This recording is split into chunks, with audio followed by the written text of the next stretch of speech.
Standing. Magandang tanong yan. Meron ba silang standing to question the impeachment case? No? So, hindi kasi si VP Sara or hindi sina Attorney Sheila Sison, Attorney Michael Powa, legal team ni VP Sara ang nag-file. This is Attorney Torion and Attorney Jimmy Bondoc. Attorney Silang dalawa. Hindi yung dalawa ha. Meron silang bagong meron silang bagong law firm. Hindi ko lang nakuha. Sandali, kukunin ko.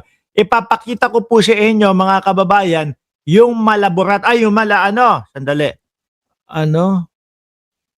Ipapakita ko sa inyo mga kababayan.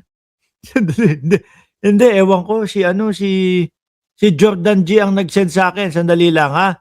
Yung Torion Torion at Bondok daw ho, mga bossing. Na law firm nila. Lumagpas na yata ako. Sabi ni Jordan G, bakit gano'n yung logo parang Ratbo daw ho, mga bossing? Nasaan na ba yun? Hindi ko na makita. Yun yung pinakita nila eh. Bakit gano'n? Yung logo nung Torion at nung kay Bondok parang Ratbo daw po. Mamaya na lang, no? Mamaya baka i-up ni Jordan G sa taas, no? Game. Tuloy ho. Vic Rodriguez, among others, no, parang mga 5 o 8 sila. Ayun, sabi ni JJ Bar, malatarugong logo. Paki-up nga. No, hindi ko makita eh.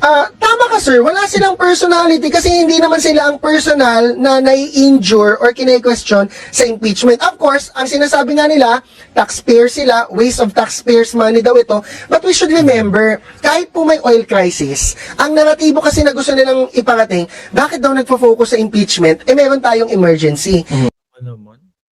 Yan na naman. At yan po ang ginagawa nung mga DDS na kagaya nila Robin Padilla, nila Amy Marcos. Robin Padilla, kung makaarte, may impeachment pa pala. Ano gusto nyo? Ihinto na. No, lahat po ng nangyayari mga kababayan ginagawa nilang alibay para hindi matuloy. Sabi ni Luis, Radasa, totoo ba na ng RAPE daw si Buday?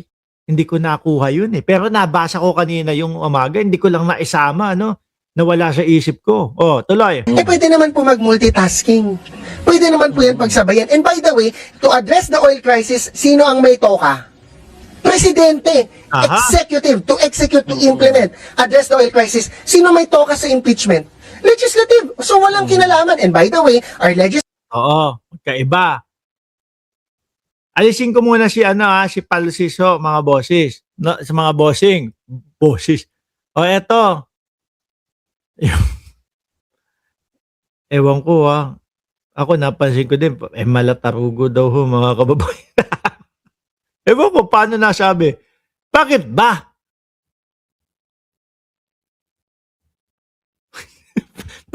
Dahil pa oblong? Hindi ko maano eh. Ito, parang yung bahala ka dyan. No? Basta sabi ho, malatarugo daw ang itsura, mga boss. Alisin ko na. Tuloy natin si Palsis. Leaders also pass bills to grant the president emergency powers na pagsabay. So, walang kinalaman yung impeachment dito sa addressing the oil crisis. Kung yun ang basihan nila na it's a waste of taxpayers' money, mahina na argument yun, with all due respect to them. So, naniniwala rin kayo na diversionary tactic lang ito? Ako naniniwala ako eh. Simulan umpisa naman po mga kababayan. Puro ganyan naman po. Puro mga taktika, no? Puro teknikalidad ang dali po nila. Yung tipo bang ang bayang Pilipinas nag-aantay po sa sagot nila, sa sagot ng Vice Presidente. Tapos wala tayong marinig na mga sagot nila. Tapos ipinagtatanggol pa ng mga DDS. Sila nga bubugok-bugok na. Wala nang alam kung paano ipagtatanggol ang Vice Presidente. Hinahadlangan pa na lumabas yung mga ebidensya at hinahadlangan pa na magsalita ng depensa ang Vice Presidente, ang kampo ng Vice Presidente. Alam niyo mga DDS, napakarami yung makukuha dyan kung sakali na pakinggan nyo o ituloy yung depensa yung impeachment. 16 ang lawyer niyan eh. Di ba? Sandali. 16. Wala pa ding nagpapaliwanag about doon sa impeachment, about doon sa mga confidential funds, about doon sa mga ano. Takot pa din na maumpisahan yung impeachment. 16 na yan ah. Di ba dapat malakas na loob nan? Oh. Eh bakit nga no? Pati sa ano, temporary restraining order. Oh.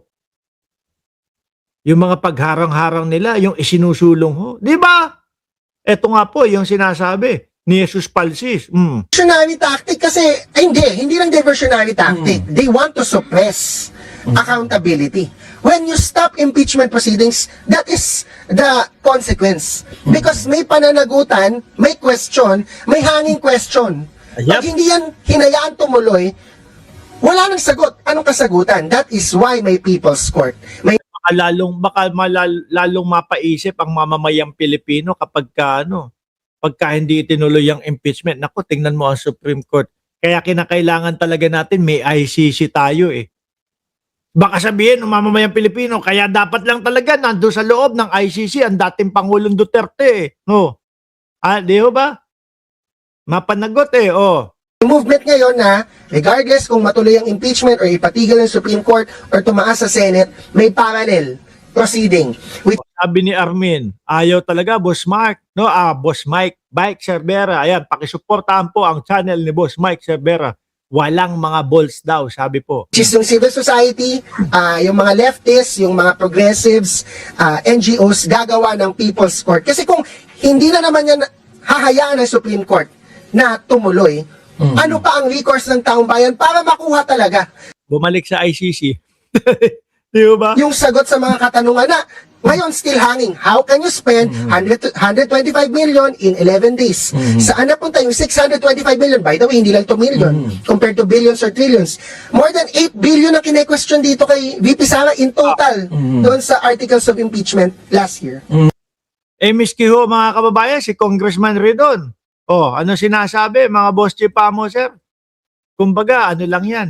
Pang-suppress lang ho yan. Oh, yung TRO nila. Ayan, si Congressman Terry Ridon. House Committee on Justice Member Bicol Saro Partelis Terry Ridon says that lawyers and allies of Vice President Sara Duterte have absolutely no legal personality to challenge before Supreme Court the lady officials ongoing impeachment cases. Oh, di ba? Their claims of taxpayers' status as basis for standing in misplaced taxpayer suit are recognized in these cases involving the illegal disbursement of public funds